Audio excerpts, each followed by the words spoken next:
everyone, and welcome back to my channel.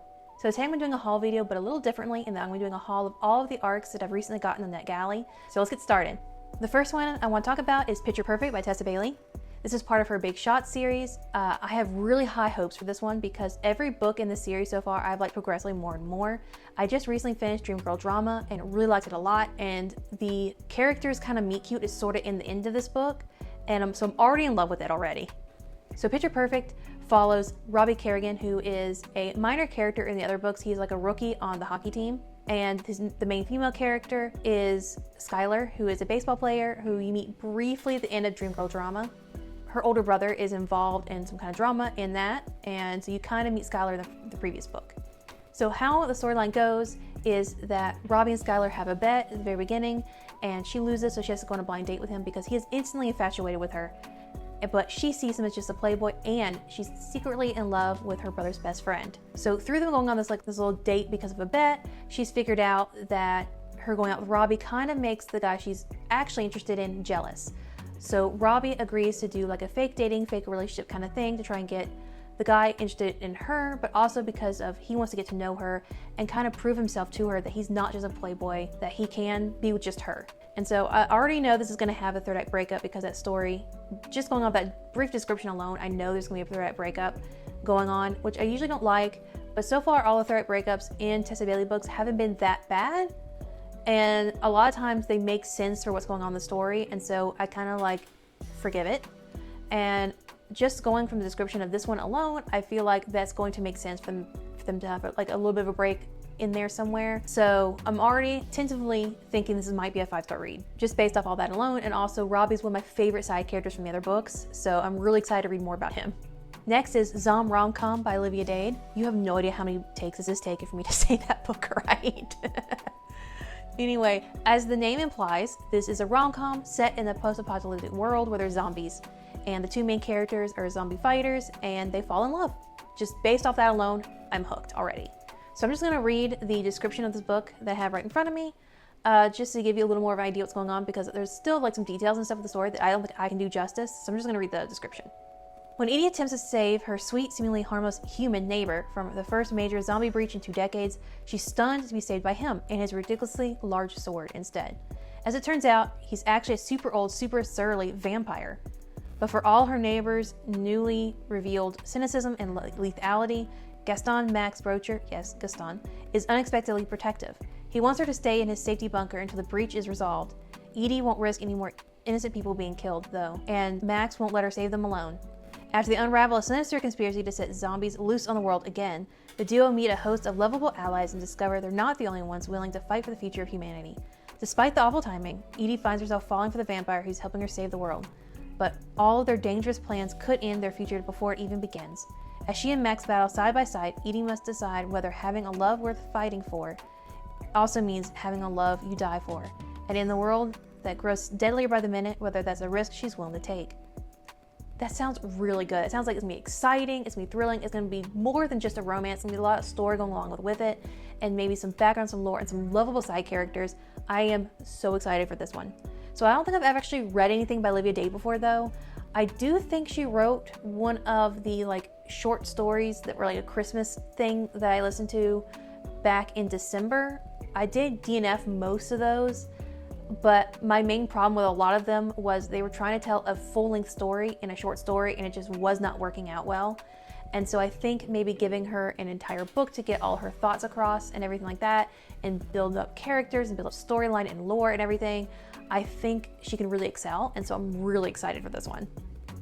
Another one I'm really excited about is Wrath of the Dragons. I read the first book in this series and it was a 5-star read, so I'm just super excited for the next part of the story. So I'm going to read the description real quick in case you haven't read the first book. Kidding renowned demon commander of Vereth overthrew the throne to save Elwyn, the woman he searched for since childhood. Now he's determined to fulfill his quest for revenge against her father, even if it means forcing the only person he's ever wanted into marriage of a political convenience. Elwyn has everything she thought she'd ever want. Finally reunited with her dragons, she now has an army to enact vengeance, but as events transpire, she begins contemplating if she wants more. As her father's only living heir, the throne is her right and destiny, but fighting and winning a war will require trusting Caden, her partner in crime and now king to her queen. the man she both longs for and doubts, especially after opening her heart only to become a pawn in his game. Navigating the shifting alliances amongst the kingdoms will require their strategy and strength, with the devastating and bloody attacks on one side and cutthroat diplomacy for alliances on the other.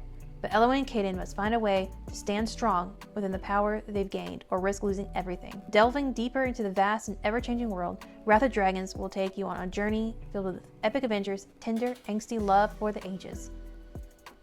That sounds pretty good. Who doesn't love dragons? I mean, really. But I really like the first book a lot, so I'm pretty excited to see what the next part of the story is. That's really all I have to say. I'm just really excited for this one because the first one was just so good. Next is Not Safe for Work. Now this is a workplace romance, which is usually not something I really look for, but the description looked really good when I read it on NetGalley, so I went ahead and applied for it and I got it. So let me just read the description to you real quick, because this is what sold me on the book too.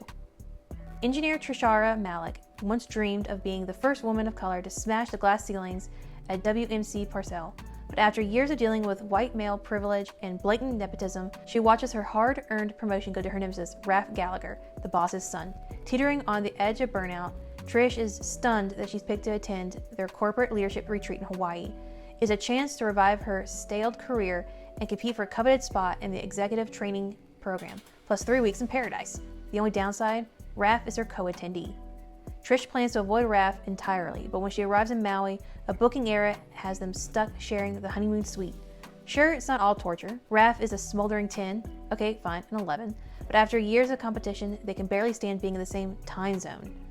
As they vie against each other during aptitude tests and team building exercises, Trish begins to realize Raph may not be the villain after all. With her dreams at stake, can she learn to trust the man who might have been standing in her corner all along? That sounds really good. It also sounds like a slightly different take on like a standard romance novel.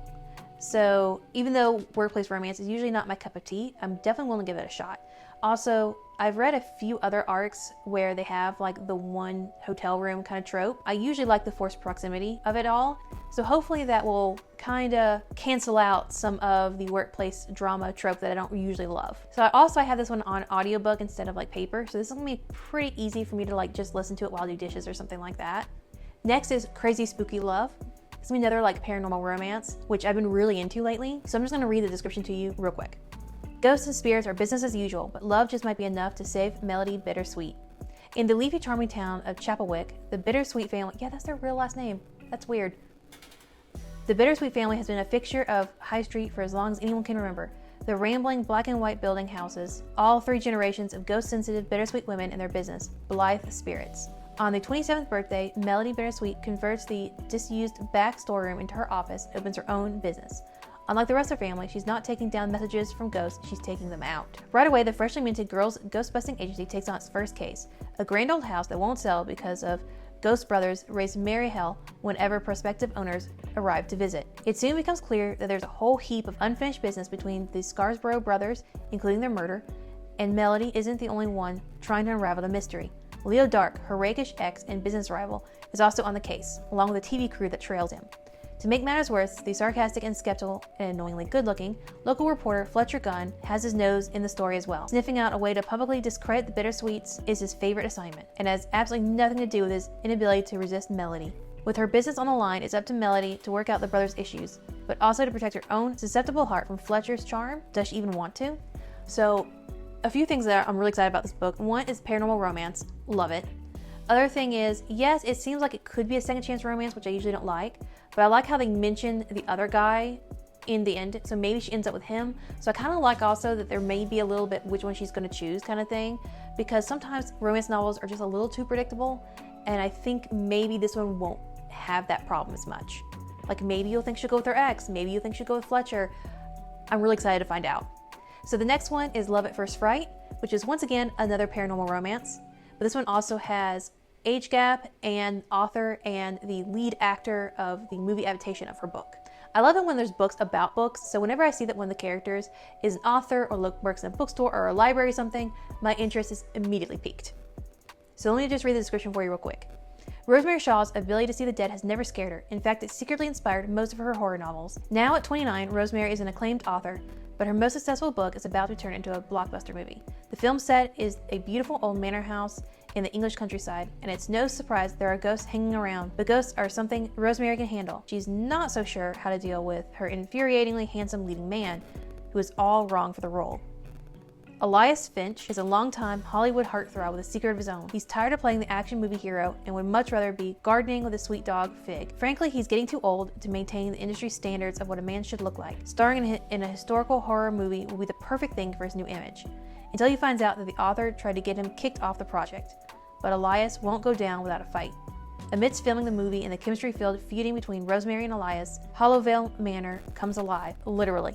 Trying to balance the mayhem of her writing deadlines, an adorable ghostly dog, and a pair of Regency-era women who are definitely nothing more than friends, Rosemary is at risk of telling Elias her secret, or worse, falling for him. That sounds really fun.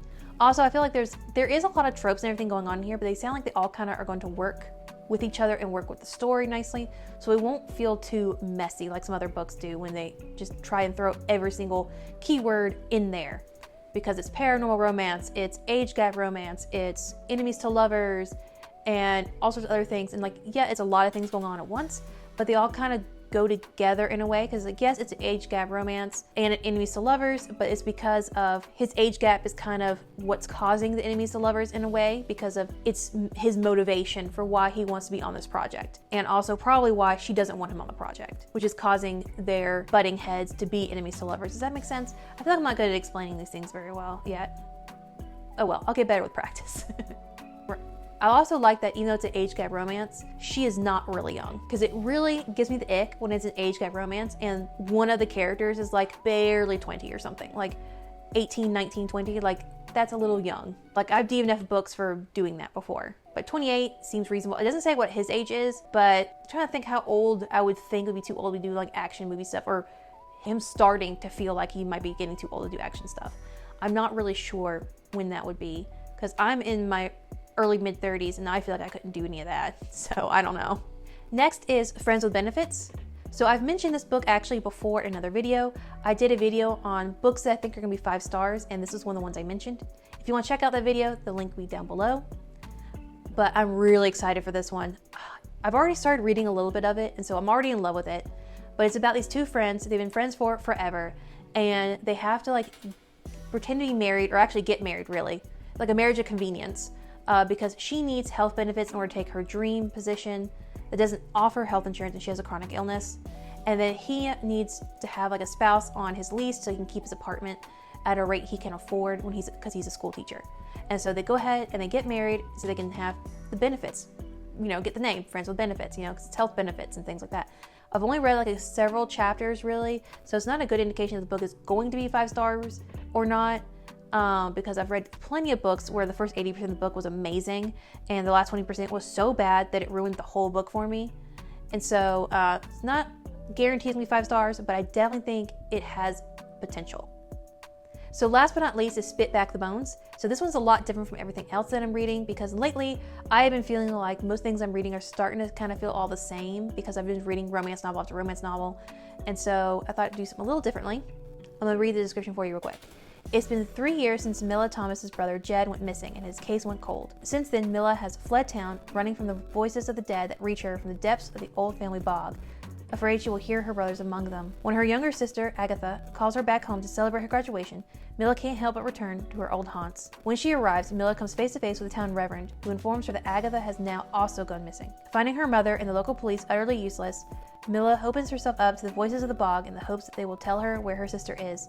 But something else lurks beneath the bog's waters, something that would sooner hunt her than help her.